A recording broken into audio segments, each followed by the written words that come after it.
Hello learners, आपका स्वागत है एक्सेल विथ हबीबा में। Today I am going to take a class of social sciences, that is social sciences as an integrating area of study in Hindi. मैं आज हिंदी में class इसलिए ले रही हूँ कि एक सब्सक्राइबर ने रिक्वेस्ट किया था इसको हिंदी में एक्सप्लेन कीजिए, तो मैं आज हिंदी में इस विषय का एक्सप्लेनेशन दूंगी। होप आपको पसंद आएगा। Let's begin. आज का टॉपिक है uniqueness of disciplines vice versa inter disciplinary. That is uniqueness of disciplines मतलब अनुशासन की विशिष्टता, उसके अंदर इंटर डिसिप्लिनरी मतलब अंतः विषय को हम आज समझेंगे। Let's start with introduction. Introduction से शुरू करते हैं। सामाजिक विज्ञान जैसे इतिहास, भूगोल, राजनीति विज्ञान और अर्थशास्त्र को बनाने वाले विषयों में अलग अलग पद्धतियां हैं जो अक्सर एक ही समय में सीमाओं को बनाए रखने को उचित ठहराती हैं। जो अंतर विषयक दृष्टिकोण संभव है उन्हें भी इंगित किया जाना चाहिए। डिसिप्लिन का मतलब पहले आपको समझना चाहिए। डिसिप्लिन का मतलब होता है एक छोटा सा विषय। सोशल साइंसेस, सामाजिक विज्ञान एक बहुत बड़ा टॉपिक, बहुत बड़ा विषय है। उसके अंदर एक छोटा सा पार्ट अगर हम लेते हैं तो उसको डिस्कस करने के लिए तो उसको डिसिप्लिन बोलते हैं। जैसे कि हमारे सोशल साइंस है, सामाजिक विज्ञान में इतिहास है, भूगोल है, राजनीति विज्ञान है, अर्थशास्त्र है, इन सबको डिसिप्लिन्स कहते हैं। मतलब एक छोटा सा विषय है जो बड़े से विषय के अंदर समाया हुआ है। तो इन डिसिप्लिन्स को मिला के जब हम पढ़ाएंगे बच्चों को तो उनको अच्छी तरह सब समझ में आएगा। एक सक्षम पाठ्यक्रम के लिए अंतः विषय सोच को सुविधाजनक बनाने वाले कुछ विषयों को शामिल करने की आवश्यकता है। 20वीं सदी की शुरुआत में मनोविज्ञान में प्रयोग किए गए जेस्टॉल्ट मनोविज्ञान का भी परिचय हुआ। यह सिद्ध हो गया कि मन एक इकाई है। मन ज्ञान को टुकड़ों में नहीं बल्कि संपूर्ण रूप में ग्रहण करता है। संपूर्ण ज्ञान मन में स्थिर रहता है। मन in the sense mind, mind को यहाँ मन कहा गया है। माइंड में बसा हुआ रहता है, ना कि टुकड़ों में, पूरा मिला के माइंड में बसा हुआ रहता है। तो इन शोधों और आविष्करणों ने शिक्षा को भी प्रभावित किया है। संयुक्त राज्य अमेरिका में एक एकीकृत पाठ्यक्रम शुरू किया गया था। इस प्रकार का पाठ्यक्रम एकीकरण सिद्धांत पर आधारित है। विचार और गतिविधियां सब तभी उपयोगी होंगी जब ये एक इकाई में संयोजित हो सकें। आज हम धीरे धीरे करके एक एक अभी तक जो हम लोग समझ रहे थे उसका मीनिंग समझेंगे, उसका अर्थ समझेंगे। Meaning of interdisciplinary first of all देखते हैं, मतलब अंतः विषय का क्या अर्थ है। Relating to more than one branch of knowledge. अभी मैंने बताया था सोशल साइंसेस दैट इज मनोविज्ञान, सामाजिक विज्ञान में बहुत सारे टुकड़े हैं, विषय हैं। तो उसमें से ज्ञान की एक से अधिक शाखाओं से संबंधित चीज़ों को इंटरडिसिप्लिनरी मतलब बहुत सारी शाखाएं जुड़ के इंटरडिसिप्लिनरी बनेगा। अगर एक विषय हम पढ़ रहे हैं तो एक ही डिसिप्लिन, एक ही ब्रांच ऑफ नॉलेज पढ़ रहे हैं। अगर हम एक ही चीज़ के अंदर बहुत सारे शाखाएं, जैसे एक पेड़ है उसके अंदर बहुत सारे शाखाएं रहते हैं, तो इन सब को मिला के अगर हम पढ़ रहे हैं तो उसको इंटरडिसिप्लिनरी कहा जाता है। ज्ञान की एक से अधिक शाखाओं से संबंधित कोई भी अनुभव या ज्ञान तब तक स्थायी है और स्थिर नहीं होता जब तक कि वह अन्य विषयों और स्रोतों से अर्जित ज्ञान से सहसंबंध ना हो। वास्तव में ज्ञान एक अविभाज्य संपूर्ण है, मतलब हम लोग उसको टुकड़ों में बांट नहीं सकते। वो एक ज्ञान एक संपूर्ण चीज़ होती है। जलरोधी डिब्बों में बांटना संभव नहीं है। मतलब एयरटाइट कंपार्टमेंट्स रहते हैं, उन चीज़ों में कंपार्टमेंट्स में विभाजित करना संभव नहीं है। अध्ययन को सुविधाजनक बनाने की दृष्टि से ज्ञान का विभिन्न विषयों में विभाजन किया गया है। मन की एक शक्ति है जिसे सामंजस्य कहा जाता है। मन मतलब बुद्धि भी बोल सकते हैं, जो विभिन्न स्रोतों के माध्यम से प्राप्त ज्ञान को सहसंबंधित करती है। यदि सभी विषयों को अभेद्य खंडों में बांट दिया जाए तो ज्ञान की समझ संभव नहीं होगी, क्योंकि विद्यार्थी के मस्तिष्क को विभिन्न अभेद्य खंडों में बांटना संभव नहीं है। आधुनिक चलन, मॉडर्न ट्रेंड क्या कहता है इसके बारे में चलिए समझते हैं। सामाजिक विज्ञान के विषय में व्यक्तिगत विषयों के नामों पर कम जोर दिया जाता है, जैसे कि कुछ ने संलयन, एकीकरण और सहसंबंध जैसे प्रयासों को सीधे अंतः विषय दृष्टिकोण से जुड़ा हुआ बताया है। संक्षेप में इसका मतलब है विभिन्न सामाजिक ज्ञानों की सामग्री लेना और इसे पहले से मौजूद पाठ्यक्रमों की तुलना में कम पाठ्यक्रमों के एक पाठ्यक्रम में विलय करना। प्रकृति और उद्देश्य में विषय वस्तु का घनिष्ठ संबंध होना चाहिए। अब उदाहरण से हम लोग समझते हैं। आपको अगर समझ में नहीं आया तो इस उदाहरण से अच्छी तरह आपको समझ में आ जाएगा। इतिहास और भूगोल अक्सर शिक्षक द्वारा एक ही कक्षा में 1 घंटे के दौरान और निश्चित रूप से एक इकाई पर खर्च किया गए समय के दौरान एक साथ पढ़ाए जा सकते हैं और पढ़ाए जाते हैं। इतिहास के कई कारण और प्रभाव संबंधों को भौगोलिक तथ्यों द्वारा आसानी से समझाया गया है। जैसे कि बताया गया है, इतिहास न केवल भूगोल से संबंधित है बल्कि यह निश्चित रूप से अर्थशास्त्र से भी जुड़ा हुआ है। मैं आपको एक छोटा सा उदाहरण देती हूँ। हम लोग इतिहास पढ़ाने जाते हैं तो अगर कोई युद्ध होता है तो युद्ध में इतिहास संबंधित टॉपिक्स को हम पढ़ाते हैं, लेकिन उसके अंदर ही दूसरे टॉपिक्स भी जुड़े हुए होते हैं, दूसरे डिसिप्लिन्स, दूसरे विषय भी जुड़े हुए होते हैं। जैसे कि टाइमलाइन बताते हैं, कौन से सालों में जुड़ा हुआ है इतिहास में, ये कौन से साल में हुआ, इसके कारण क्या है, कौन से जगह पे हुआ। फॉर एग्जाम्पल पानीपत का युद्ध हुआ है 1526 में।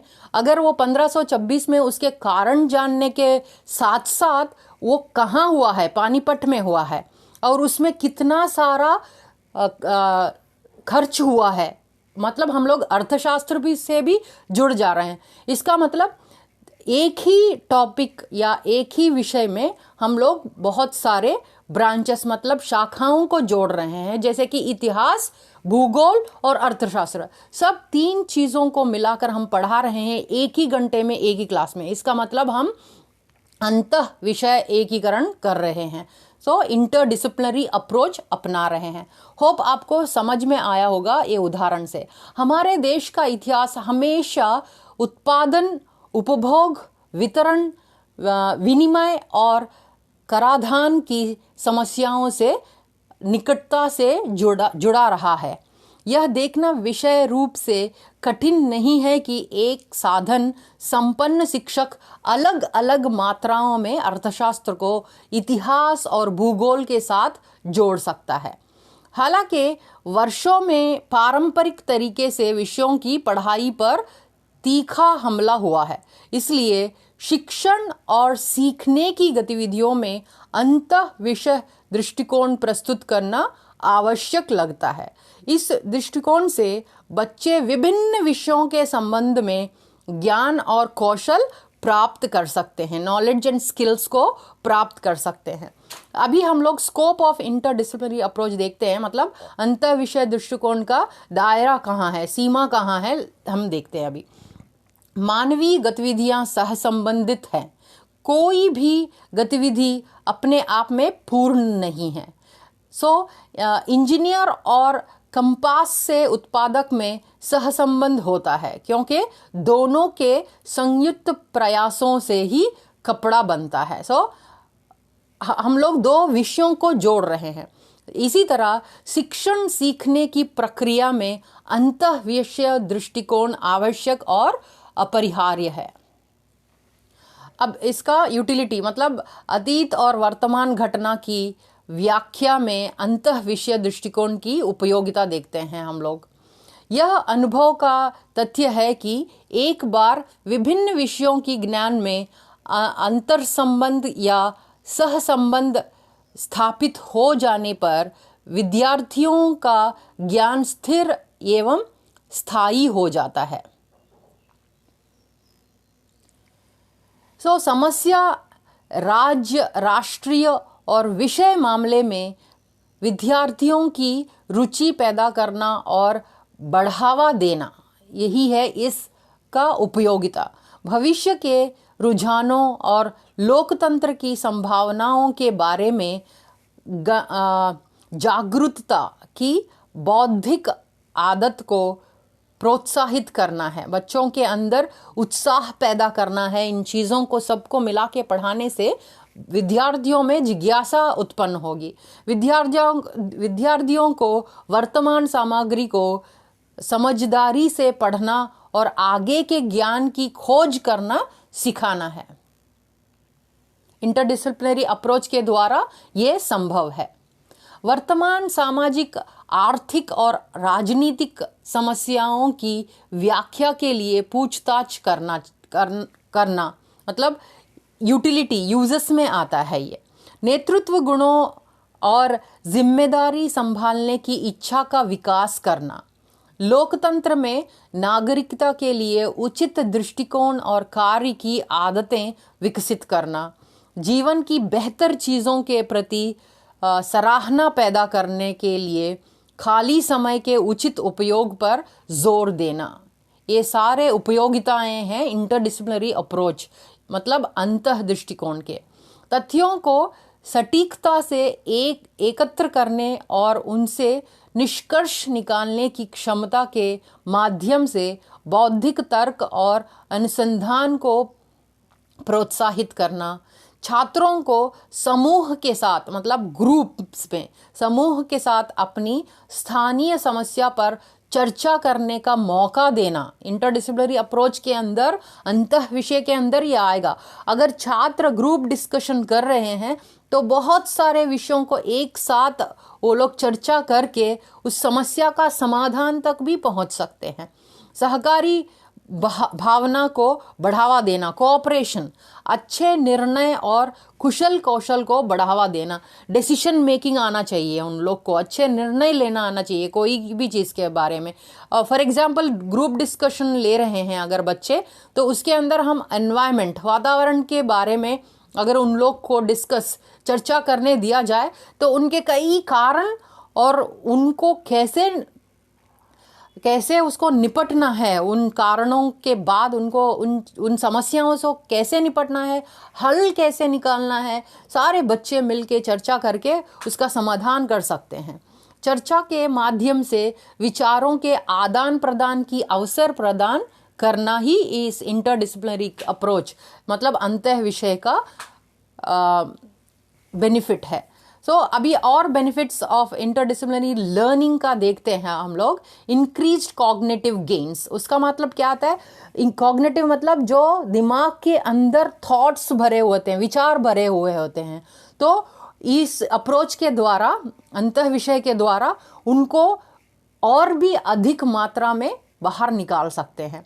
देन स्टूडेंट सेंट्रिक मतलब विद्यार्थी की तरफ ही ज़्यादा रुझान होगा, मतलब विद्यार्थी को ज़्यादा महत्व दिया जाएगा इस इंटरडिसिप्लिनरी अप्रोच, अंतः विषय अप्रोच के द्वारा। Then opens doors for students to develop interest in a variety of content areas. विद्यार्थी के दिमाग में क्या चल रहा है, उनको क्या पसंद है, उनकी इच्छाएं क्या हैं, वो सारी चीज़ें उनके इच्छाओं को डेवलप करने में यह सहायता करता है। Then increase critical thinking and problem solving skills. अभी हमने डिस्कस किया था कि ग्रुप डिस्कशंस अगर हम लोग करते हैं तो उसके अंदर चर्चा करते हैं, सामूहिक चर्चा, तो उसके अंदर उन बच्चों के अंदर, विद्यार्थियों के अंदर critical thinking and problem solving skills, मतलब कैसे समस्याएं आती हैं, उनके कारण क्या है, उनको कैसे समाधान किया जा सकता है, इसको बढ़ावा मिलेगा इस अप्रोच से। देन हाईली एंगेजिंग, मतलब एक चीज़ नहीं, उन लोग को 4 चीज़ों के बारे में सोचना पड़ेगा अगर इस लर्निंग को हम लोग लेते हैं तो। ये भी हाईली एंगेज किया जाएगा, मतलब उन लोग उस कार्य में पूरी तरह संपूर्ण दृष्टि लगाएंगे। देन हाईलाइट्स लर्नर स्ट्रेंथ्स, उनका स्ट्रेंथ क्या है, उनकी वीकनेस क्या है, इस अप्रोच के द्वारा समझ में आएगा। हम लोग क्विक रिकैप करते हैं, अभी तक हमने क्या सीखा है, त्वरित पुनर्कथन करते हैं। सामाजिक विज्ञान पढ़ाने में हम मुख्य रूप से किसी विषय, सामाजिक विज्ञान अनुशासन की विषय वस्तु को आधार बना सकते हैं। अन्य अवसरों पर हम एक अंतः विषय दृष्टिकोण का उपयोग करना चाह सकते हैं, जिसमें किसी विषय को समझाने या किसी मुद्दे की जांच करने के लिए कई सामाजिक विज्ञानों का उपयोग किया जाता है। अभी मैंने एग्जाम्पल दिया है, जब इतिहास पढ़ा रहे हैं उसके अंदर लैंग्वेज भी इंक्लूड होगा, मतलब आप किस लैंग्वेज में बच्चों को पढ़ा रहे हैं उसका लैंग्वेज डेवलपमेंट भी होगा, स्किल्स भी डेवलप होंगे, उनके दूसरे चीज़ों के बारे में उनको जानकारी भी मिलेगी। उदाहरण के लिए यह मामला होगा जब हम यह समझाने के लिए समाज शास्त्रियों, भूगोल तत्वों, इतिहासकारों और अर्थशास्त्री की सम्यक्त अंतर्दृष्टि का उपयोग करते हैं कि क्यों कुछ क्षेत्र दूसरों की तुलना में अधिक तेजी से बढ़ रहे हैं। ये बेस्ट उदाहरण है बच्चों को समझने के लिए, मतलब हम यहाँ अंतः दृष्टिकोण पैदा कर रहे हैं, इंटरडिसिप्लिनरी अप्रोच ले रहे हैं यहाँ पे। तो होप आपको ये क्लास अच्छी लगी होगी। अगर अच्छी लगी तो please do like, share, subscribe and comment below. Thanks for your attention and time. Happy learning.